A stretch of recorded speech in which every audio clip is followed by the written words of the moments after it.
Buenas tardes. Hoy vamos a hablar sobre estados financieros proyectados a partir de un flujo de efectivo. Acá, bueno, de forma muy sencilla, ahora es solamente un periodo, quiero mostrarles el estado de resultados. En la clase pasada estuvimos hablando sobre la proyección de ingresos.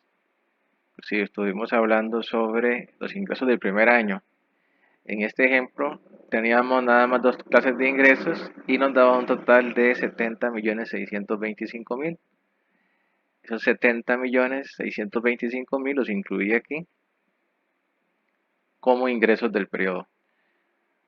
Ok, voy a suponer acá que era un servicio y no tenía costo de ventas, pero obviamente si hubiera sido una empresa que revende cosas, acá restamos los costos. Si vemos toda esta parte de acá de gastos, eso ya lo tenemos nosotros listo porque nosotros planificamos los egresos. Hicimos una hoja de detalle de gastos. Lo ven acá. 49.918. Ok, lo ven acá. Tenemos una pequeña diferencia. 44 millones.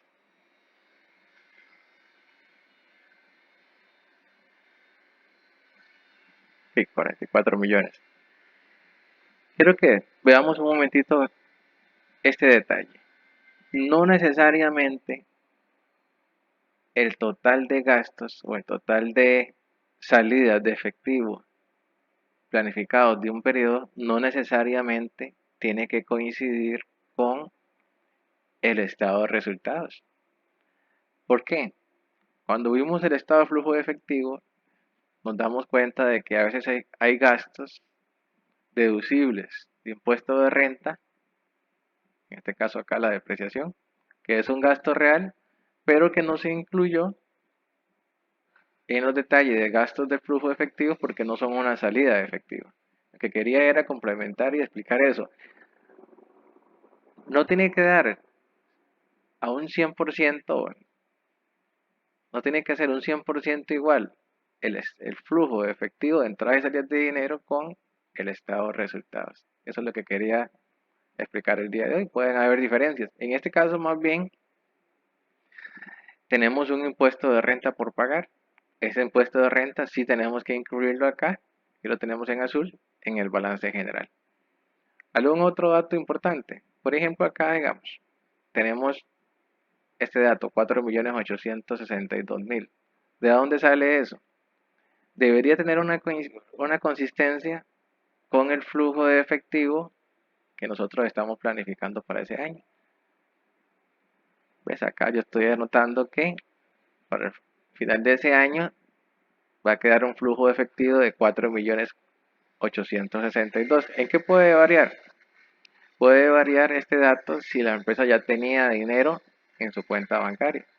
Pero tiene que haber una lógica, ¿verdad? Estos 4 millones yo estoy suponiendo que no había dinero acumulado, pero puede ser un monto mayor, ¿de acuerdo? Puede ser un monto mayor o inclusive puede ser un monto menor. ¿Por qué puede ser un monto menor? Porque la empresa, podríamos suponer, en este caso no lo hice, pero podríamos suponer que tiene una política de venta a crédito. Entonces, no todos sus ingresos proyectados de ese año los hubiéramos tomado como efectivo. Acá yo lo hice de una forma muy sencilla, suponiendo que todo era en efectivo. Pero se podría suponer que una parte de las entradas o que una parte de la clientela nos queda debiendo dinero. Entonces tendríamos acá en el balance general una cuenta por cobrar. Igualmente podríamos traer saldos si es una empresa comercial. Usted podría decirme qué porcentaje de inventario maneja la empresa. Acá no teníamos un inventario. Vamos acá más. Vamos a hablar de esto. En el ejemplo que yo explicaba la semana pasada, yo estaba suponiendo una inversión de 150 millones. Yo me estaba, yo estaba estimando una inversión en un edificio de 150 millones. En la vida real, digamos, una empresa no te va a prestar el 100% de la inversión. Si usted ve acá, yo estoy suponiendo que la empresa, entre otros activos o dentro de esos mismos activos, tiene un valor superior al préstamo. ¿Me entienden acá? Si ellos sacaron 150 millones prestados, el banco te va a prestar un 80%, no te va a prestar el 100%. Entonces los activos tienen que ser superiores a la deuda.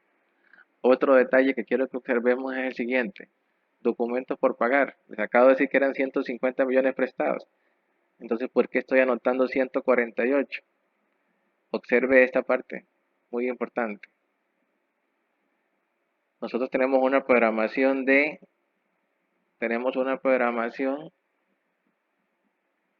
de pagos de préstamos.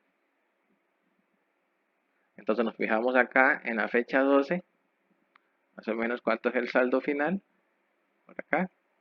Entonces ya no, al final de ese año no vamos a estar debiendo los 150 millones, vamos a estar debiendo menos.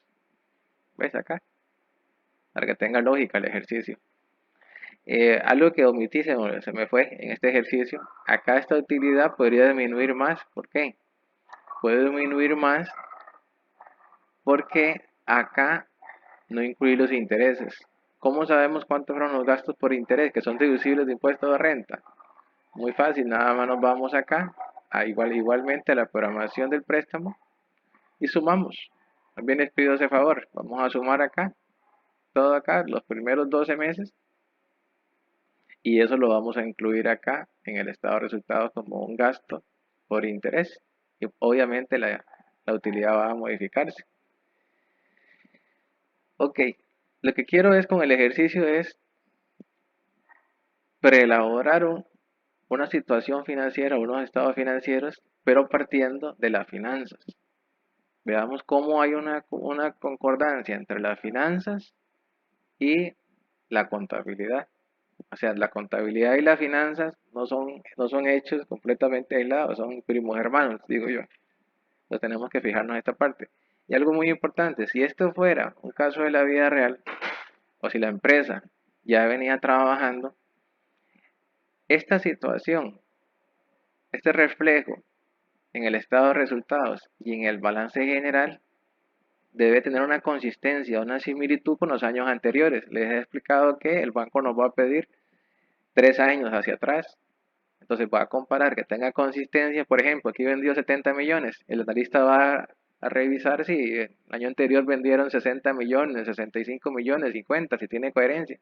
Igualmente va a revisar la estructura del balance.